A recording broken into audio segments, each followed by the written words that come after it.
मोदी ने अपनी जिल्लत का इंतकाम लेना है। वो इस मानसून की बारिशों के खत्म होने के बाद एक मरतबा फिर पाकिस्तान के खिलाफ उसी तरह एक बहुत बड़े पैमाने पर रिवायती जंग करेंगे। अब की दफा वो ग्राउंड फोर्सेस लाएंगे, अब की दफा वो नेवल फोर्सेस लाएंगे, अब की दफा वो क्रूज मिसाइल और ड्रोन्स पे भरोसा करेंगे। अपनी एयरफोर्स को सिर्फ उस वक्त डिप्लॉय करेंगे कि जब उनके क्रूज मिसाइल और ड्रोन्स हमारे एयर डिफेंस सिस्टम्स को या हमारी एयरफोर्स को नुकसान पहुंचा सके। नरेंद्र मोदी भी सितंबर में 75 साल का हो जाएगा। मोहन भगवत जो असल रूलर है इंडिया का, उसने मोदी को धमकी लगाई है कि जब आप 75 साल के हो जाए तो जगह खाली कर दें ताकि नौजवान क़यादत आ सके। 99% पाकिस्तानी मुल्क ने मोहन भगवत का नाम भी नहीं सुना हुआ। He is the real ruler of India. असल इंडिया पे हुक्मरानी इस हरामखोर नाजी की है।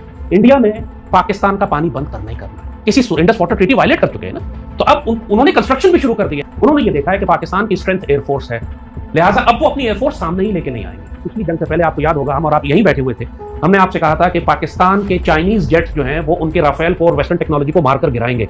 ये मैंने कैसे प्रेडिक्ट किया? ये चाहते हैं कि हम सैकड़ों और हजारों की तादाद में ड्रोन और मिसाइल पाकिस्तानी एयरबेसेस पर फायर करें। अब वो मिसाइल पावर और ड्रोन पावर पे काम कर रहा है, ग्राउंड फोर्सेस पे काम कर रहा है, दहशतगर्दों पे काम कर रहा है। यहां हमें चोट लगेगी और अगर इंडिया हमें डैमेज करने लगेगा तो फिर ट्रंप कभी भी बीच में नहीं आएगा सीजफायर करवाने के लिए। जिस अमेरिका से आजादी दिलानी थी इमरान ने पाकिस्तान को, जिसके बयानिए पे उसने पूरे पाकिस्तान में बगावत की और फौज को गालियां दी, आज पूरी उसकी जमात और उसके बेटे अमेरिका में जाकर कह रहे हैं कि हमें आखिरी उम्मीद, हमारा कोई खुदा नहीं है सिवाय अमेरिका के। इन्होंने कलमा बदल दिया अपना। ये बकवास बंद कर दे इमरान की, अमेरिका से आजादी तो गुलामी तो साइफर। इसका तो दांत तोड़ के अलग कर देना चाहिए कि जबान से एक लफ्ज ना निकले इसके। इतना मुनाफिक और मक्कार और झूठा आदमी है ये।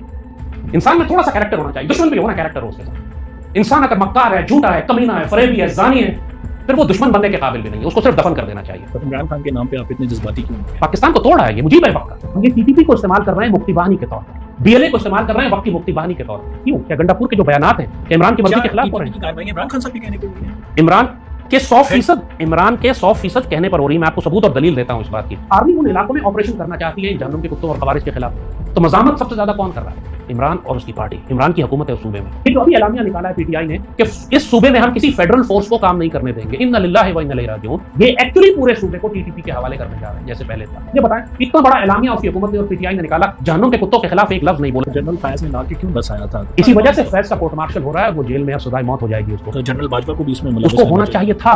ये तो मैं बहुत सख्ती से कह रहा हूँ कि 3 कैरेक्टर थे। इमरान भी जेल में, फैज का कोर्ट मार्शल हो रहा है, बाजवा को क्यों छोड़ा हुआ है? उसको भी जेल में और कोर्ट मार्शल होना चाहिए। आप मुझे बताइए, इस सूरत हाल में अगर इंडिया भी हमला कर देता है और पीछे सुबह पूरी सूबे की हुकूमत जो गंडापुर की है वो टीटीपी को प्रोटेक्ट करती है और कहती है कि आर्मी को यहाँ ऑपरेट नहीं करने देंगे, कर्फ्यू नहीं लगाने देंगे, ये सब का सब गंडापुर की मर्जी से हो रहा है। आप नोट क्यों नहीं करते कि सबसे ज्यादा फसाद बन्नू, करक, डेरा इस्माइल खान के इलाकों में हो रहा है? इमरान की स्ट्रेटजी मैं आपको बता देता हूँ आपके इस प्रोग्राम के जरिए, पहली दफा मीडिया पे साफ आ गई। इमरान की स्ट्रेटजी ये है कि पाकिस्तान आर्मी को एक जंग में शिकस्त करवाई जाए, शिकस्त दिलवाई जाए। ये भुट्टो की स्ट्रेटजी थी 65 में, जो उसने अयूब खान को धोखा दिया था। आप इससे जो मर्जी लिखवा लें, जेल से बाहर आने के लिए वो पाकिस्तान तोड़ने को तैयार नहीं डील कर रहे हो। जो मर्जी उसके साथ डील हो चुकी है। अमेरिका जाके इसके बेटे करके आए, निकल के भाग गए थे, जरदारी साहब ने जेल काटी चले। इमरान एक्चुअली उसमें पॉलिटिकल एक्यूमेंट नहीं है, वो तसादुम का रास्ता इख्तियार करता है। जेल के अंदर है राइट नाउ, हम बात कर रहे हैं तो वो जेल के अंदर अपनी हिमाकत और जहालत की वजह से है। ये वक्त के मुक्ति बहानी और गद्दार है, ये मैं आपको बता रहा हूं। मुझे इससे फर्क ही नहीं पड़ता कि आप उसके बारे में क्या राय रखते हैं। कुछ हद तक बेवकूफ आदमी है, कानों का कच्चा है, उसके पास पॉलिटिकल सेंस नहीं है। उसको ये गुमराह कर दिया गया है उसके बाहर वालों की तरफ से कि अमेरिका तुम्हें जेल से निकालकर प्राइम मिनिस्टर बना देगा, इसलिए अकड़ा हुआ है। उस खोते ने खुर गाड़े हुए इस वजह से कि he thinks he will become Nelson Mandela. ऐसा नहीं होगा, वो भुट्टो की तरफ फांसी चढ़ जाएगा। पॉलिटिशियंस जो है ना, वो फौज को बड़ा बेवकूफ बना जाते हैं, साफ कहूंगा। एफएटीएफ लग जाएगा, फॉरेन ऑफिस इजाजत नहीं देता जी, हमने ट्रीटी साइन की हुई है, हमने एग्रीमेंट साइन किए हैं। पॉलिटिशियंस तो ये कहते हैं फौज में बेवकूफ बना देती है। पॉलिटिशियंस तो बेवकूफ हैं, उनको बनाने के लिए ज्यादा मेहनत नहीं करनी पड़ती। ये मक्कार और धोखेबाज है, बेसिकली फ्रॉडिया हैं। क्या ब्रिटिश गवर्नमेंट के खिलाफ ये बयान दे सकते हैं पाकिस्तान के हुक्मरान, जब इनकी प्रॉपर्टी सारी की सारी जो है वो ब्रिटिश गवर्नमेंट और लंदन में रखी हुई है? अगर मैं किसी लीडरशिप पे एतबार करूंगा तो वो फील्ड मार्शल है, तो फील्ड मार्शल रहे या सदर बन जाए अयूब खान की तरह। जैसे अयूब खान फील्ड मार्शल होते हुए सदर बन गए, मुझे कोई फर्क नहीं पड़ता, मुझे ये बंदा चाहिए। फौज को ताना मत दें कि फौज आइन के मुताबिक नहीं चल रही।